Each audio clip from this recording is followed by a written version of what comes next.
In this lesson, we're going to talk about editing for real instruments.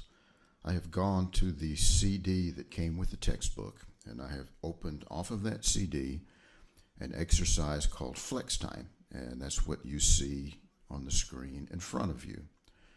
Now, the first thing that I notice is the region cycle bar, this yellow thing at the top is there, and we're not going to need that for this particular exercise, at least not at the moment. And the way to get rid of that is to press the C on the keyboard, and away it goes. Now, I'd like to open the editor here, and once again, we'll go down and hit the scissors. You'll see the editor screen looks different than it did when we were using software instruments. Vintage is the one that I want to edit for right now, and you will see that that is already open here because it's highlighted. If I wanted Mellotron, I would just highlight that, and you'll see a totally different screen pops up. We're going to use Vintage. Look with me, please, down in the editor. You'll remember that when we were doing software instruments, we had notes, or we had little white dots that represented MIDI events, which in fact also represented notes. Here in the real instrument, what you see is the actual wave form of the recording. It's the exact same waveform that you see up here in the track, but down here it's been amplified and made larger to make it easier for us to work with it and edit it. And you can make it even larger or smaller by means of this slider right here on the left where you see my pointer. If you slide it to the right, it'll make it even larger than it was. And if you slide it to the left, it will make it smaller. So I've soloed this track so we can hear a little bit of what it sounds like. We're just going to listen to the very beginning of it. We talked about pitch a little bit in the last one, which basically just transposes it. If you see here, it's still at 0, which means that's our pitch that we're on right now. If you want to raise it five half steps, and you'll see that that is an entirely different key. If we want to put it back to where it was, we'll just set it back at 0. And once again, that only affects the track that we're working with right now. It doesn't affect any of the other tracks that are part of this work. The next slider down says Automatic Tuning. This is a very interesting feature that sort of works, sort of doesn't. You're going to have to kind of play with this yourself.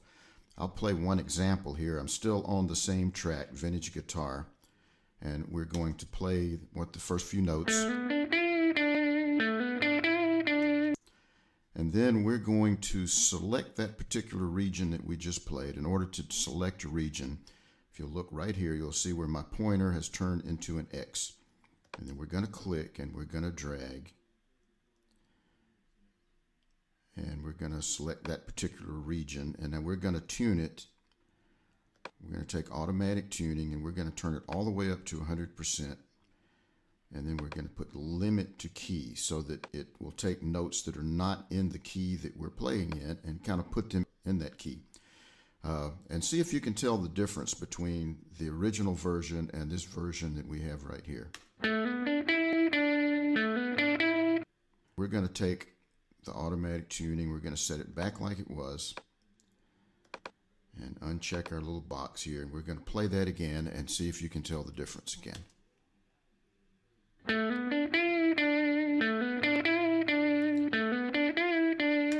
So that's what Automatic Tuning does. If you find it useful, then play with it and see what you can do with it. I don't find it particularly useful myself.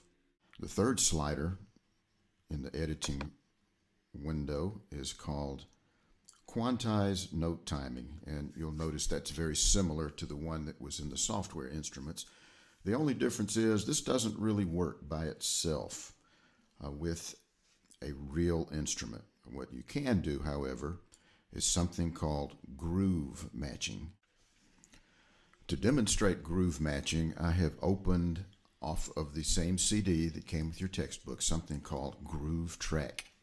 And in this one, they intentionally played it very badly to show how some things can be corrected automatically to make bad turn into good. Take a listen to this. Listen particularly to the cowbell and to the one called Groove Track 2, if you can tell the difference. And you can tell how bad this really, really sounds.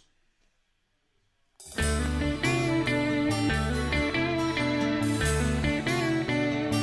here comes the bad part.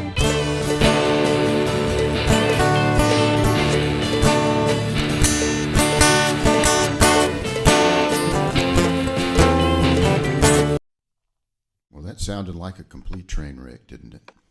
So the way groove matching works is you pick a track that you think is the groovingest track there is, and then you ask the computer to match the rest of the tracks to that. Now, they always recommend that you use the drum track. However, I'm going to go against their recommendations. I like this track at the top. It says strumming. I think it's very rhythmic, and I think that it's very much the groove that I want. So I'm going to see what happens. What you do is you move your pointer all the way to the left of the track until this little star comes up. And then you click on that little star. And you'll get a warning that says it's going to take a while. The fact is, it doesn't. In fact, it has already finished.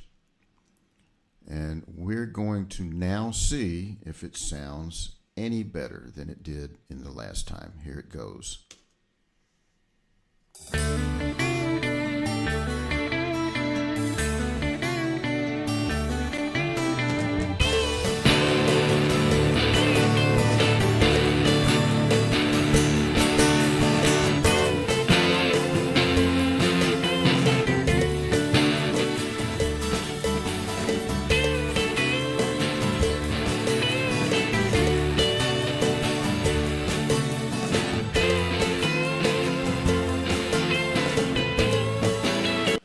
Well, that at least makes it tolerable. That worked pretty good, actually. So that is groove matching.